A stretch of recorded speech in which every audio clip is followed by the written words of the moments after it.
I'm Alan Watt, and this is Cutting Through the Matrix. On the 11th of October 2012. For newcomers, I always suggest you make good use of the website cuttingthroughthematrix.com. You'll find well over 1,000 audios for free download, and I try and bring you through the big system that overlays the system that you're aware of, and you've been trained to only see the one system. There's a system above it all that coalesces together in a big agenda that was planned a long time ago by the richest people on the planet. They have academia on board, scientists on board, running the world properly, you see, properly. And they're bringing us all through the big transition. That's what they call it, the Great Transition phase, where they train the public to accept authoritarianism as opposed to any other form of government. And that's what you're getting trained under by the war on terror, etc. It's to go on forever, you see, until it's all finished. Not the terror, that is, that's us. It's a war on the population of the world, to bring in a standardized world society, a reduced population, vastly reduced, and to get us to go along with it, you must always acquiesce to your own demise, and that's what they're training the public to do right now with the overpopulation nonsense, etc., etc. So help yourself to that, find out the big agenda, the organizations, foundations that are all involved with it, how they run your governments. In fact, Frank Zappa said that your governments are on the entertainment arm of the military-industrial complex. I'd add to that the banking military-industrial complex. And that's what government is. Because the boys above them are the real bosses of this world. And remember too, you can bring me to you by yourselves, basically, by helping me keep going, by buying the books and discs at cuttingthroughthematrix.com and donating, because I don't go into big business or anything like that. I think you lose a lot if you do. So you can buy the books and discs at the website cuttingthroughthematrix.com from US to Canada. You can use personal checks. You can use international postal money orders to Canada. You can also use PayPal or send cash. Across the world, it's Western Union, MoneyGram, and PayPal once again. But we truly are living in a scientifically designed society. They understand the human mind very well. They understand the herd mentality, as Bernays called us all. We're the herd. And these are the guys that are the good shepherds, because we're not altruistic enough or bright enough to understand how we should behave and how we should run our lives, how we should obey. So we have all the better type doing it all for us today. You've been trained to listen to nothing but experts. That was designed a long time ago and put into motion. Lots of PR went into that movement to make us believe that experts are always correct. Right down to pulling them out for every silly little show on television. He's an expert on this, expert, that expert on the weather, what to dress, put an umbrella up if it's going to rain.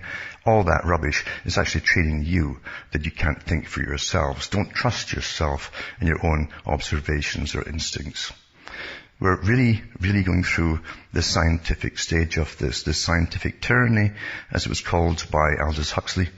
And, of course, he said if there's going to be a tyranny, along with Bertrand Russell, Lord Bertrand Russell, he said the same thing. There's going to be a tyranny. I'd rather be a scientific tyranny. He was all for it. And they said it would be ruthless.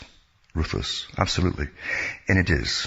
Because, you see, the big world boys don't want to just bring down population by persuasion and getting you to do the right or altruistic thing, as they keep telling us nowadays. But you see, they're doing it already. They've been doing it since at least the 1950s, when the sperm count started to plummet because of what we're giving in vaccines and in your food. It's much, much worse now. And you can see the physical changes, the bioengineering of both the young male and young female. I've talked over the years about how people are complicit in their own destruction because we give tacit approval by our silence of all the nasty things that are done to us. And even voting, in fact, is your tacit approval. That's your positive approval, in fact, if you actually vote. The people in charge can do anything to you that they wish.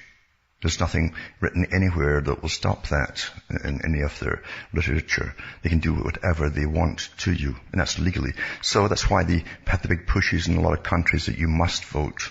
In certain countries, it's a law. But regardless of that, so you understand you truly are not living in some sort of Disney movie. This is reality, and reality is rather cruel and nasty. And the big boys at the top, who formed their big philanthropic clubs a long, long time ago, back in the 1800s primarily, had a big agenda because they looked around them and they saw all the unwashed masses trudging off to coal mines and different factories, etc. And it kind of frightened them, this mass of people at the bottom. They even had big discussions about how to make sure that these people didn't have enough free time left to themselves, or they might start talking and realize how unhappy they were or should be. So they worked about 16 hours a day at one point. But they did have actual, big international meetings about this. So they gave you eventually radio and television after penny novels, which was a way to keep you occupied in your free time learning nothing. And then they brought in the big public relations companies to get ways to make sure that you thought about the things the proper way, the way that you were taught. They wanted you to think about things. You come to the proper conclusions.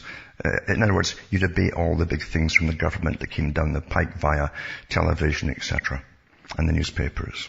It's a very simple technique. And most people don't consciously work through any article they're given. They take it on face value, because why should anybody be lying to you? That's how simple this trick is. And even Brzezinski touched on that too, that shortly the people will be unable to reason for themselves. They expect the media, which is privately owned, remember, they expect the media to do their thinking for them and reasoning for them too. So it's a nasty world, and you do have these people at the top who decided a long time ago that eventually, with their big plans for a world society, they would invest all their stuff abroad. They'd get all the governments, which they owned. They own the governments. That they would have their investments moved offshore to different countries where the labour was cheap. What to do with the masses back home in the meantime? And they of course, they came into ideas of population reduction, all this kind of thing. It's been going on for a long, long time.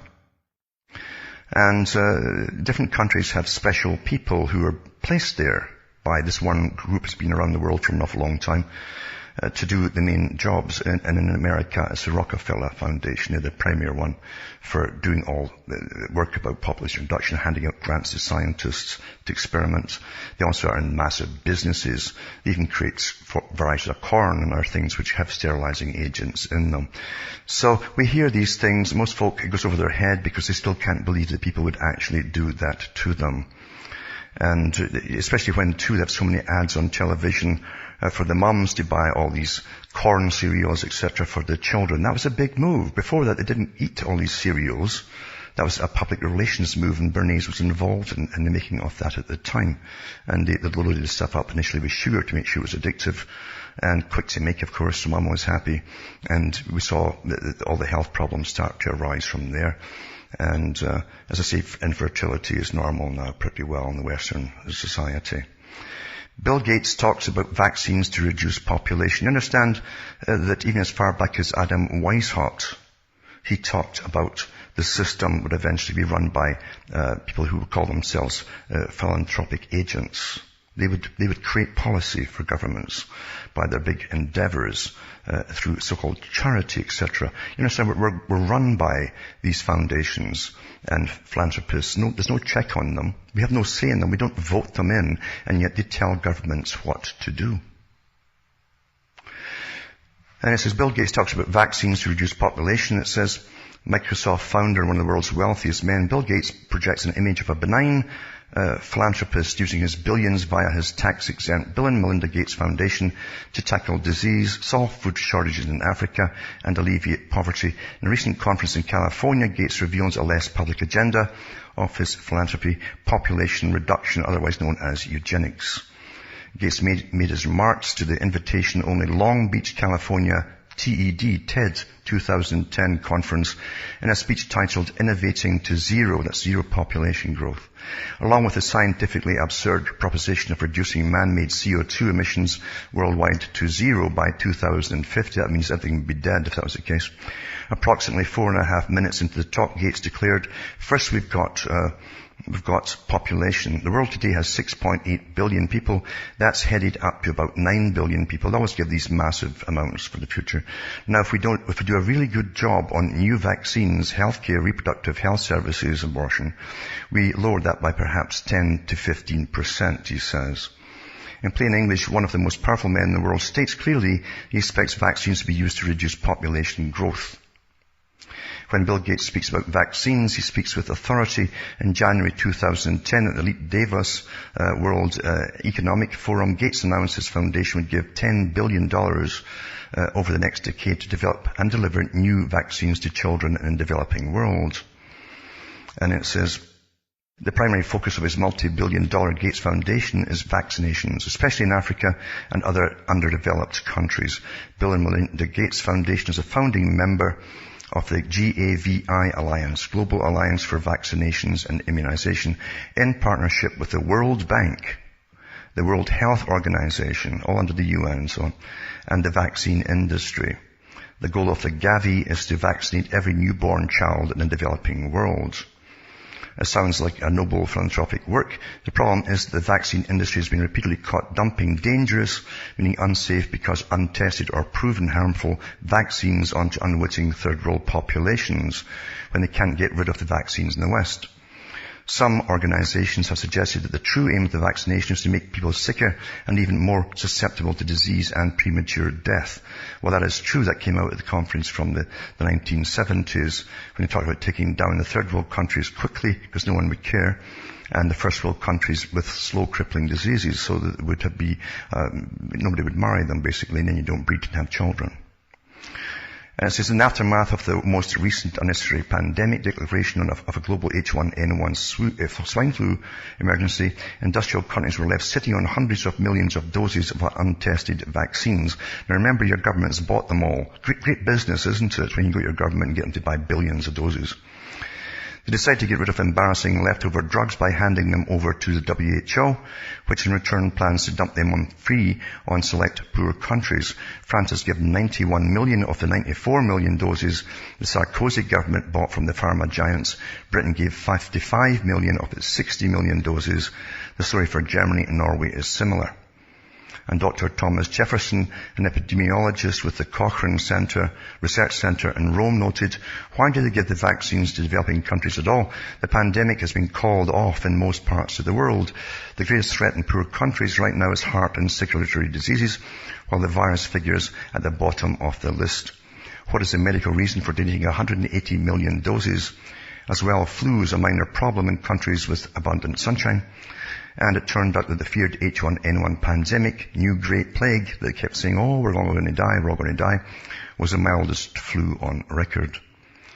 The pharmaceutical vaccine makers don't speak about the enormous health damage from infant vaccination, including autism and numerous neuromuscular deformities that have been traced back to the toxic adjuvants and preservatives used in most vaccines. Many vaccines, especially multi-dose vaccines, that are order-made more cheaply for sale to third world countries, contain something called thimerosal. Well, that's a form of mercury, of course.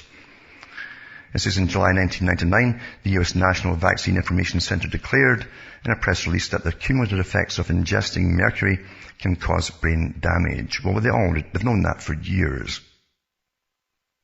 But of course, they still put it in a lot of the ones and don't tell the public. This is a new form of eugenics. Gates' interest in inducing population reduction amongst black and other minority populations is not new, unfortunately. As this author documents in the book Seeds of Destruction, since the 1920s, the Rockefeller Foundation had funded the eugenics research in Germany through the Kaiser Wilhelm Institutes in Berlin and Munich, including well into the Third Reich. They praised the forced sterilization of people by Hitler's Germany, and the Nazi ideas on race purity. It was John D. Remember, Hitler was copying John D. Rockefeller's system in the States, with their sterilizing folk there too. And he actually said that. Hitler said that. It was John D. Rockefeller, the third lifelong advocate of eugenics. He used his tax-free foundation money to initiate the population reduction neo-Malthusian movement through his private population council in New York. It says here, beginning in the 1950s. No, they had it already in there in Cold Spring Harbor in New York, long before the 1950s. It says the idea of using vaccines to covertly reduce births in the third world is not new. Bill Gates' good friend David Rockefeller and his Rockefeller Foundation were involved as early as 1972 in a major project together with the World Health Organization and others to perfect another new vaccine. The results of the WHO Rockefeller project were put into mass application on human guinea pigs in the early 1990s. The WHO oversaw massive vaccination campaigns against, this is true, this was on TV at the time, I guess, tetanus. Free tetanus shots for women only, by the way, in Nicaragua, Mexico, and the Philippines, also India and Africa. It doesn't have that here. It says, Comité Pro Vida de Mexico, a Roman Catholic lay organization, became suspicious of the motives behind the WHO program and decided to test numerous vials of the vaccine and found them to contain chorionic gonadotrophin, or HCG. That was a curious component for a vaccine designed to protect people against lockjaw arising from infection with rusty nails, etc. But I'll go into this HCG and tell you what happened. Back with more after this break. Hi folks, we're back, cutting through the matrix, reading an article. It is well documented, and I've read many before over the years about the same thing, to do with how they sterilize people across the world. Remember, these are the same people in charge of your countries as well. Don't forget it for a second. And it says they give out free tetanus shots supposedly to women across the world.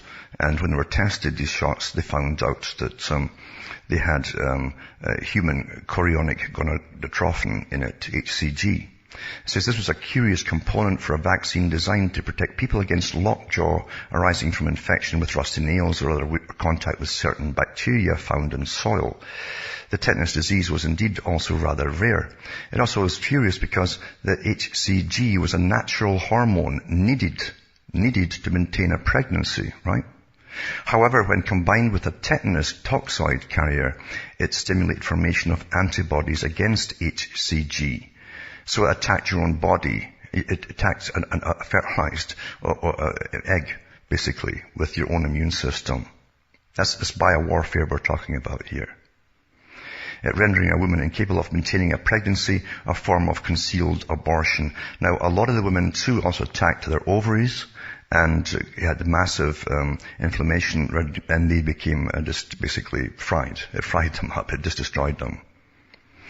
So similar reports of vaccines laced with HCG hormones came from the Philippines and Nicaragua.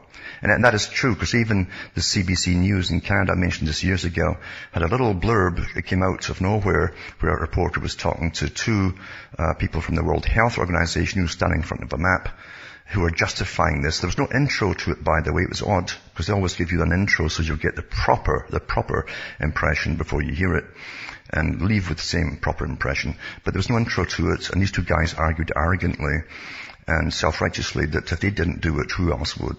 Meaning sterilize the people. Anyway, Gates' Gene Revolution in Africa, it says, Bill and Melinda Gates Foundation, along with David Rockefeller's Rockefeller Foundation, the creators of the GMO biotechnology, are also financing a project called the Alliance for a Green Revolution in Africa, headed by former United Nations Chief Kofi Annan. Accepting the role as AGRA head in June 2007, Annan expresses gratitude to the Rockefeller Foundation, Bill and Melinda Gates Foundation, and all others who supported our African campaign. The AGRA board is dominated by people from both the Gates and Rockefeller Foundations. Monsanto, DuPont, Dow, Syngenta, and other major GMO agribusiness giants are reported at the heart of AGRA, using it as a backdoor to spread their patented GMO seeds across Africa under the deceptive label of biotechnology, a euphemism for genetically engineered patented seeds. The person from the Gates Foundation responsible for its work with AGRA is Dr. Robert Horsch, a 25-year Monsanto GMO veteran who was in the team that developed Monsanto's Roundup Ready GMO technologies. His job is reportedly to use Gates' money to introduce GMO into Africa. To date, South Africa is the only African country permitted legal planting of GMO crops. In 2003, Burkina Faso authorized GMO trials. In 2005, Kofi Annan's Ghana drafted biosafety legislation, and key officials expect their intentions to pursue research into GMO crops. AGRA has been used to create networks of agro-dealers across Africa, at first with no mention of GMO seeds or herbicides, in order to have the infrastructure in place to massively introduce the GMO 12 later on. Then he goes into glyphosate and population reduction. GMO crops have never been proven safe for human or animal consumption. In fact, have found cancers galore. Moreover, they are inherently genetically unstable, as they are unnatural products of introducing foreign bacteria such as Bacillus thuringiensis or other material into the DNA of a given seed to change its traits. Perhaps equally dangerous are the paired chemical herbicides sold as a mandatory part of the GMO contract, such as Monsanto's Roundup, the most widely used such herbicide in the world.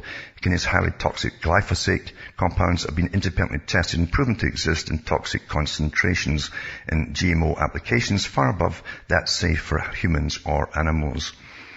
Tiny amounts of glyphosate compounds would do damage to a human umbilical, embryonic and placental cells in a pregnant woman drinking the water near the GMO fields. One long-standing project of the US government has been to perfect a genetically modified variety of corn, the diet staple in Mexico and many other Latin American countries. It's been field tested in tests financed by the US Department of Agriculture along with a small California biotech company named Epicite.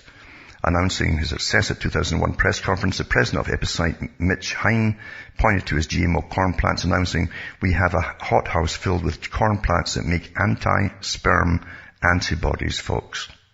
Anti-sperm antibodies. And the links for these statements and everything else are all in this article, which I'll put up tonight.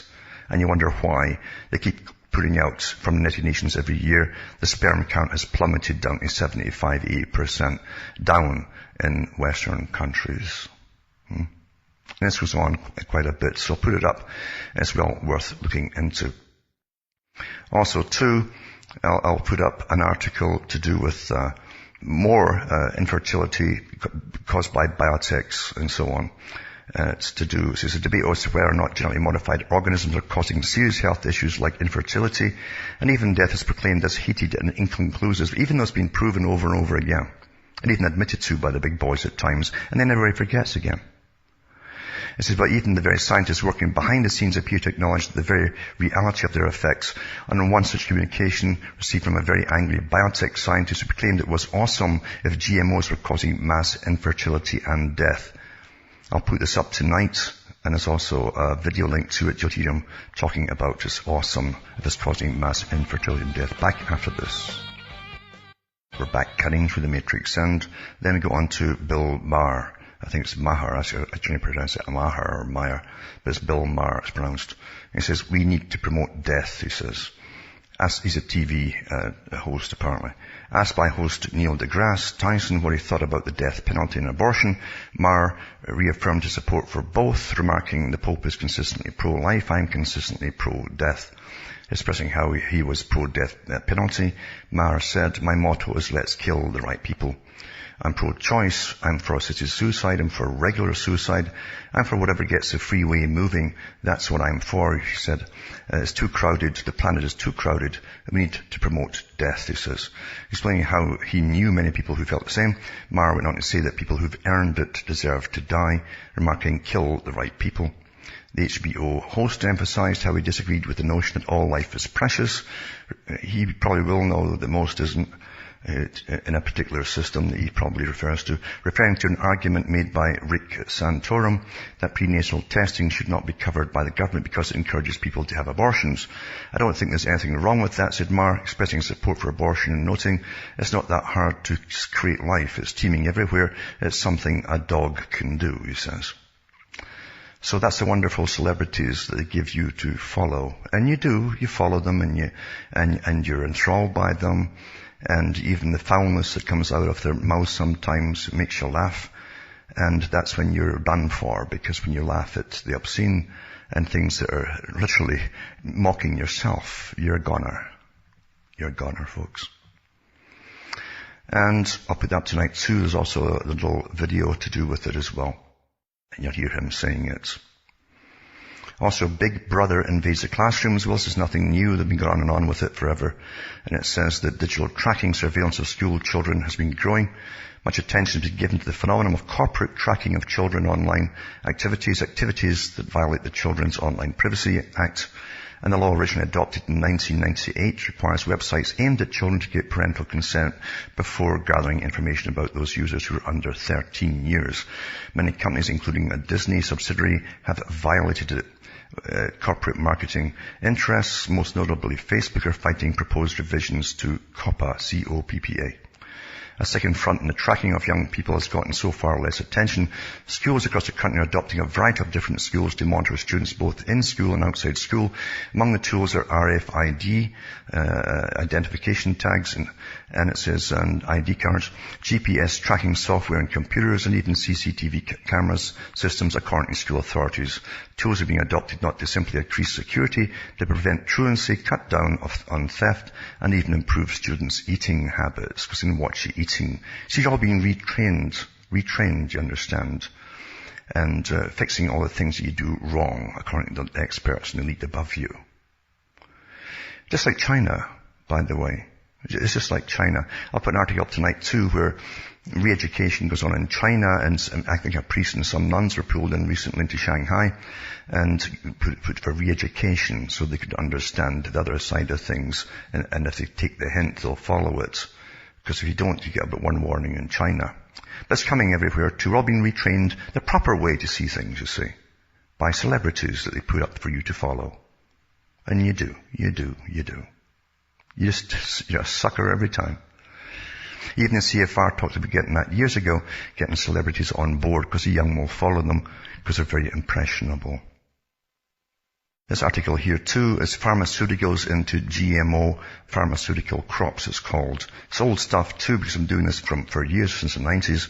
But it says here that the truth really is much stranger than fiction, especially when it comes to the open and admitted future plans of major biotech companies. One such case involves a biotech company known as Prodigy. It says the officials from which actually faced jail time back in 2002 for contaminating the traditional food supply with biopharmaceutical crops. They were growing pharmaceuticals, they claimed, and vaccine components associated with AIDS, diabetes, and diarrhea. In the 1990s, they even talked about putting it in bananas. They said they'd done it successfully, and potatoes as well.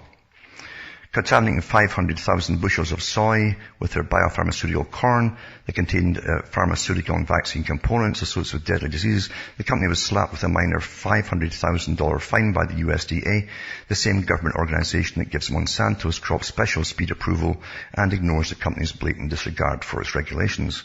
As it turns out, the pharmaceutical crops were actually mixed in with traditional crops, and unknowing farmers had planted it already for human consumption. The USDA claims, however, that the crops were confiscated. Yeah, sure. After receiving the fine and some press coverage on the subject, Prodigy decided not to apologize but to expand their mission.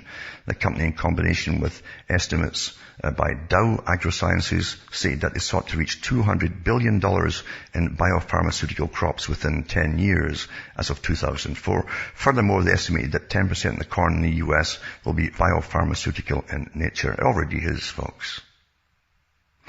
It also says here, in other words, it could contain hidden nanoscale vaccinations, antibiotics, antidepressants, or any form of pharmaceutical drug. Look around you. I've watched the people's IQ plummet for years. The UN even admits it themselves. They've lowered the standards in the same test to be normal. One California-based company has even created a spermicidal corn to be used as a mass contraceptive.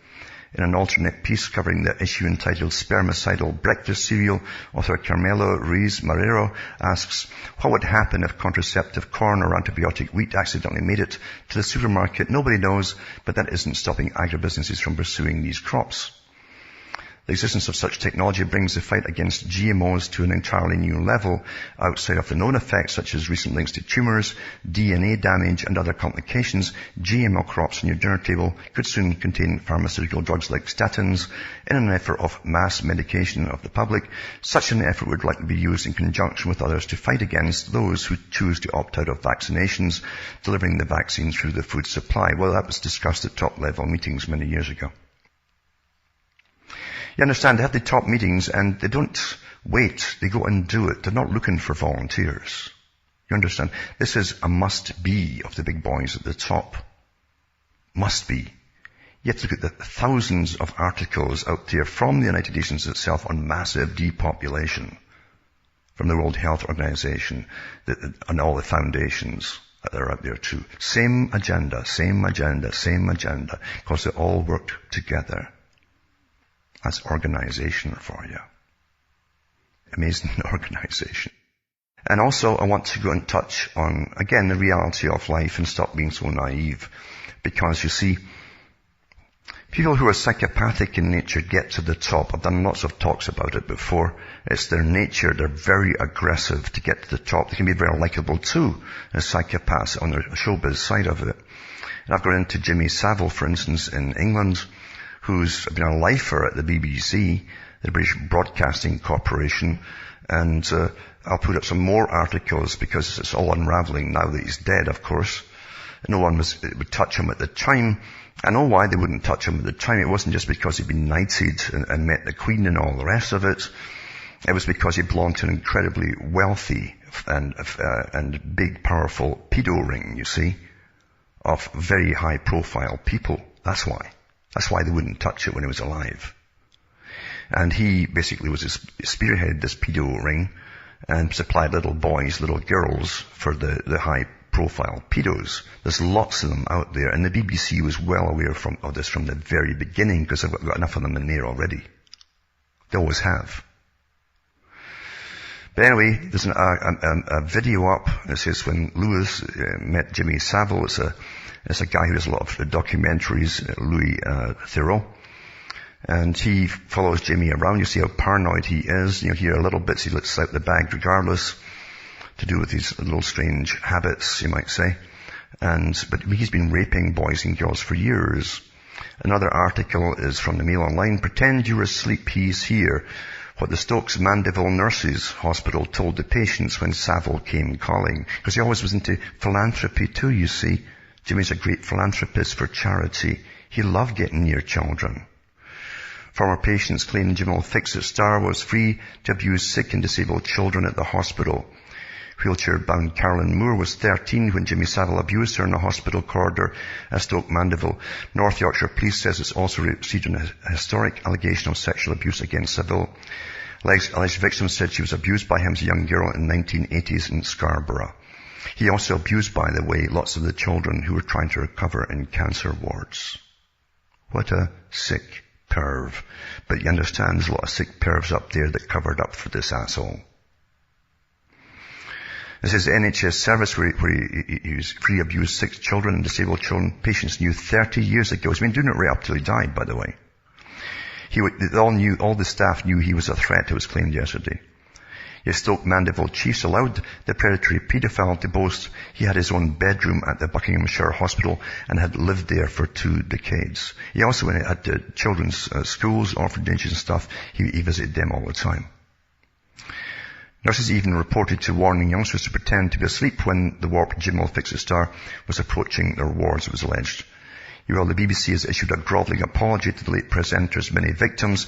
National Health Service chiefs are refusing to say sorry. They can't, because they're really angry this has been uncovered. They really are. There's a lot of pervs up there in high positions, An awful lot. Not just in that country, it's all over the place. They get up there. You will actually like their personas. Back with more after this. Hi folks, I'm back. We're cutting through the matrix and talking about Jimmy Savile, one of many high-profile people. Actually, there's an awful lot more. They'll do their best to cover. What they do is cover it all up. It's like the guy in Canada who was the homosexual guy who put up his video of him eating someone, and they went over to Germany, where he ran to and brought him back. It's all been hushed up, like I knew it would. And that's what they do with these things, They don't want you to dwell too much on the type of sexuality some people are into. And same with Savile here, too many high-profile people involved in London, England, and around the country. I think Jimmy even went to Jersey as well, where there was a children's home there. It was notorious for child abuse.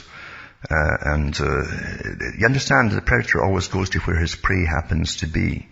And I've got another article too about some massive things within the Boy Scouts that have all been listed and categorized of homosexual, predatory pedophiles being in amongst them for years and years and years.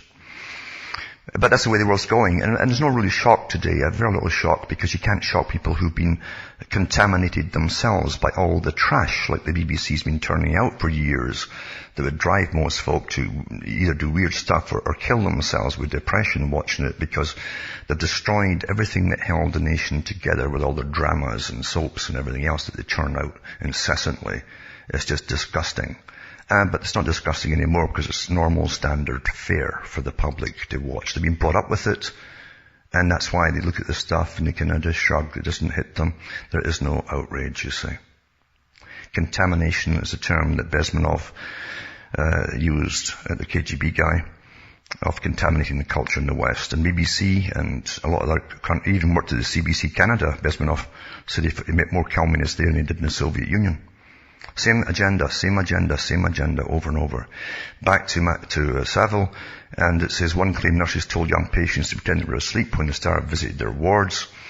But even Tampers has said with children who were trying to struggle after fight cancers, he had no conscience whatsoever. He even had his own pal, a private pharmacist, that came around with him on his escapades, Jim the Pill, that's in the video put up tonight, and who obviously supplied him the special pills necessary to keep going at his age and give him his arousals, etc., etc. Quite the world we live in, eh? But you'll still follow them, and the next one they put up, you'll follow them too, because you're seeing a TV persona, not the real person. And psychopaths are great at acting. Also, forced vaccination. It's now mandatory that healthcare workers, including temporaries who work in hospitals, healthcare, nursing homes and home care facilities, be injected with a seasonal flu shot, thus setting precedents to forcibly vaccinate a larger population in the future, it says here. Last Friday, Rhode Island became the first state in the Union to initiate a mandated vaccination policy. However, it's not just state law that mandates such vaccinations. Private corporations such as Banner Health can mandate employees as well, and they have been, it says, in this flu season, like the flu. You really think they're getting the flu shots, folks? You think it's all about the flu? Do you really believe that? After the stuff I've been reading tonight, you better wake up. You really, really better wake up. It's just incredible what's been really done. A full-scale world war on the populations of the world, including all of you. You don't even eat food anymore. You eat chemical waste junk. It's designed to bring you down fast. From Hamish, myself, from Ontario, Canada, is good night to me. Your God or your gods be with you.